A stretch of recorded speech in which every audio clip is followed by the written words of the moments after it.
अस्सलाम वालेकुम स्टूडेंट्स।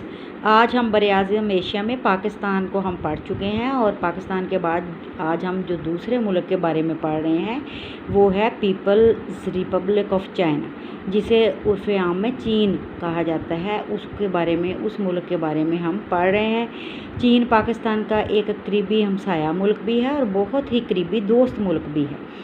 आज हम इसके बारे में ये देखेंगे कि चाइना की बेसिकली तो हमने इसका थोड़ा सा इंट्रोडक्शन आज मैं आपको इस बारे में बताऊंगी और उसकी पॉपुलेशन के बारे में पढ़ेंगे। फिर जैसे हमने पाकिस्तान में उसकी पॉपुलेशन को पढ़ा, फिर उसके रिसोर्सेज को पढ़ा, उसकी फिजियोग्राफी को पढ़ा, ये सारी चीज़ें हम जो है चाइना के बारे में भी पढ़ेंगे। तो चीन के बारे में आज के दौर में तकरीबन दुनिया के हर इलाके में चीन के बारे में हर मुल्क के बाशिंदे जानते हैं। और चीन के बारे में पाकिस्तान के लोग सी पैक के हवाले से चीन के एक बहुत ही करीबी हमसाया और दोस्त मुल्क होने के हवाले से हमारे तमाम लोग जो हैं चीन के बारे में बहुत कुछ जानते हैं और काफ़ी हद तक वाकफियत है। चीन पाकिस्तान का एक करीबी, बहुत ही करीबी दोस्त मुल्क है जिसने हर मुश्किल वक्त में पाकिस्तान का साथ दिया है, हर आजमाइश की घड़ी में पाकिस्तान का साथ दिया है। और अगर हम चीन के बारे में यानी पीपल्स रिपब्लिक ऑफ चाइना के बारे में इसका एक तारफ़ देखें या इसके बारे में बुनियादी मालूमात देखें तो ये मशरक़ी एशिया का मुल्क है, यानी बरआज़म एशिया के अंदर मशरक़ी एशिया का एक मुल्क है। और आबादी इसकी अगर हम देखें 2019 के मुताबिक 1.4 बिलियन आबादी, और इसका जो टोटल एरिया है वो तकरीबन अप्रॉक्सीमेटली 9.6 मिलियन स्क्वायर किलोमीटर के करीब है। और इस रकबे के लिहाज से ये दुनिया का तीसरा बड़ा मुल्क है, यानी ये चीन दुनिया में रूस और कनाडा के बाद तीसरा बड़ा मुल्क है रकबे के लिहाज से। इसमें ताइवान नेशनलिस्ट चीन शामिल नहीं है। चीन का दारुल हुकूमत बीजिंग है और शंघाई मुल्क का सबसे बड़ा शहर है। अब इसका अगर हम देखें मोहल्ले वकूअ, हदूद अरबा और इसकी बाउंड्रीज़, सरहदें किस किस मुल्क से मिलती हैं, ये मैप की तरफ देखें ज़रा करीब करके मैं आपको दिखा रही हूँ। ये देखें, हाँ जी, चाइना की जो बाउंड्रीज़ हैं वो किस किस मुल्क के साथ मिलती हैं। तो पाकिस्तान की सरहद के साथ इसकी जनूब मगरबी सरहद का कुछ हिस्सा मुश्तरक है।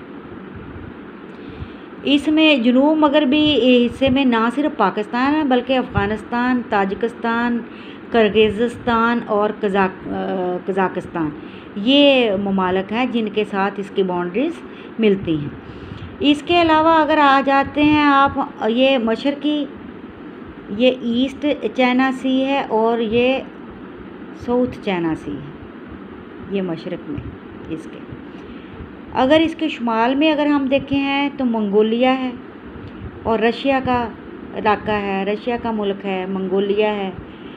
इसके अलावा इसकी सरहदें शुमाल में मंगोलिया से आप रूस ले लें, फिर इधर को आ जाएं शुमाली कोरिया के साथ मिलती हैं, और जनूब में वियतनाम, इधर वियतनाम है, लाओस है, इंडिया है, भूटान है, नेपाल है, ये जनूब में इन ममालिक से मिलती हैं इसकी सरहदें। और ये बहुत सारे ममालिक के साथ इसकी बाउंड्रीज मिलती हैं। ये चाइना है, ये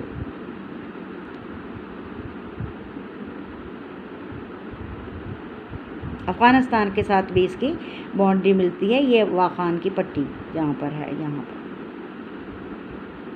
तो ये एक काफ़ी आबादी के लिहाज से, रकबे के लिहाज से काफ़ी बड़ा मुल्क है। आज हम सबसे पहले हम इसकी आबादी के बारे में पढ़ेंगे।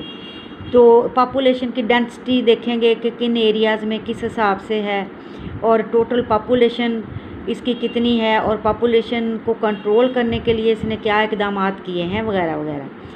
आबादी के लिहाज से दुनिया की कुल आबादी के 5वें हिस्से से ज़्यादा लोग चाइना में आबाद हैं, जो तकरीबन दुनिया की कुल आबादी का 18.47% बनता है।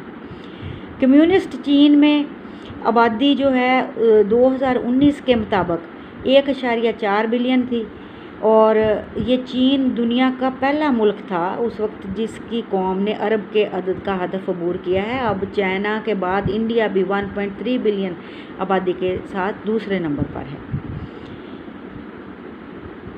अब जब इतनी ज़्यादा पॉपुलेशन बढ़ी और इतनी रैपिड उसकी ग्रोथ हुई और बहुत रैपिडली बढ़ी, तो चीनी हुकूमत को ये ख़तरा लाहक हो गया कि आबादी में अगर इसी तरह इजाफा होता रहा तो मुल्क की मईशत पर बहुत बुरा असर पड़ेगा, हमारे वसाइल में और आबादी में तवाज़न नहीं रहेगा। चुनांचे हुकूमत ने आबादी को कंट्रोल करने के लिए फ़ैसला किया कि मुल्क की आबादी किसी सूरत भी 1.27 बिलियन से बढ़ने ना पाए। उस सिलसिले में उसने बड़ी इफ़ेक्टिव मेजर्स ली आबादी को कंट्रोल करने के लिए। सबसे पहले तो उसने लोगों को एजुकेट किया, मेडिकल फैसिलिटीज़ दी, लेजिस्लेटिव एक्शंस भी लिए लोगों के ख़िलाफ़। फिर उन्होंने बहुत सारे, आप कह लें कि लोगों को माशी फ़वाइद भी दिए कि अगर आपकी फ़ैमिली छोटी होगी, कम बच्चे होंगे, तो उनको ये सहूलियात मिलेंगी मेडिकल के हवाले से, माशी तौर पर ये पैकेज मिलेगा। और फिर उन्होंने वुमेन एम्पावरमेंट पे भी ज़ोर दिया, यानी उन्होंने ऐसे इक़दाम किए कि जिसमें उन्होंने वुमेन एम्पावरमेंट जो है उसको ज़्यादा फ़रोग़ दिया और गुर्बत को कम किया, जिसके नतीजे में लोगों ने फिर काफ़ी हुकूमत के साथ तावन किया और चाइना जो था अपनी आबादी को, जितनी उसकी आबादी थी, उसी लेवल पर रखने में कामयाब रहा। चीन ने इस सिलसिले में बहुत सारे सख्त इक़दाम भी किए। 1979 में उसने वन चाइल्ड पर फैमिली पॉलिसी मुतारफ़ कराई। फिर उसने चाइना ने इम्प्लीमेंटेड जो बर्थ कंट्रोल प्रोग्राम्स बहुत सारे ऐसे मतलब शुरू किए और लोगों को ऑफ़र की, बहुत सारी माशी इंसेंटिव्स दिए उन फैमिलीज़ को जिनकी फ़ैमिली में थोड़े बच्चे होंगे, यानी जिनकी फ़ैमिली में थोड़े बच्चे होंगे उनको उन्होंने बहुत सारे माशी फ़वाइद का ऐलान किया और बहुत सारी मराहत भी दी। उन्होंने फिर कुछ रूल्स बनाए आबादी को कंट्रोल करने के लिए। उन्होंने कहा कि लोगों को तरगीब दी, लोगों को उन्होंने इस सिलसिले में काफ़ी मोटिवेट किया कि छोटी उम्र में बच्चों की शादियां ना करें और एक ख़ानदान में सिर्फ एक बच्चा हो। हालांकि एक फ़ैमिली में एक बच्चा का जो एक पॉलिसी थी उसमें अभी थोड़ी नरमी कर दी गई है, ताकि लोगों को ये इजाज़त दे दी गई है कि एक फ़ैमिली 2 बच्चों तक जो अपना फैमिली साइज़ बढ़ा सकती है, यानी पर फैमिली 2 बच्चे जो हैं वो हर फैमिली जो है अपना फैमिली साइज़ 2 बच्चों तक बढ़ा सकती है। तो ये बहुत सारी तरगीबात थी, बहुत सारे इक़दाम थे चीनी हुकूमत से, जिसके नतीजे में चीन की जो आबादी है उसको काफ़ी हद तक उन्होंने कंट्रोल कर लिया कि वो उतनी तेज़ी से ना बढ़े जितनी तेज़ी से माजी में वो बढ़ती रही है, यानी जो रैपिड उसमें बर्थ रेट था उसको उन्होंने काफ़ी हद तक कंट्रोल कर लिया है।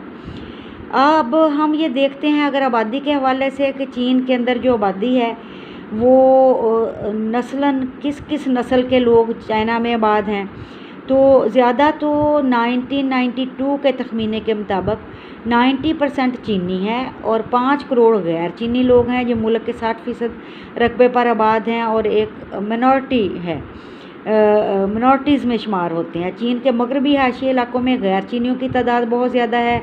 शुमाल मशरक़ी हिस्से में तकरीबन 12 लाख कोरियाई और मांचू लोग आबाद हैं जो चीनी बन गए हैं। शुमाल मगरबी सहराई इलाके में मुसलमानों की तादाद तकरीबन 80 लाख है। जनूब और जनूब मगरबी चीन में गैर चीनी कबाइल लोग बिखरे हुए आबाद हैं। जनूबी चीन के बहुत से लोग थाई और कबायली लोगों के साथ मखलूत हो गए हैं और चीनी तहजीब में रंगे गए हैं।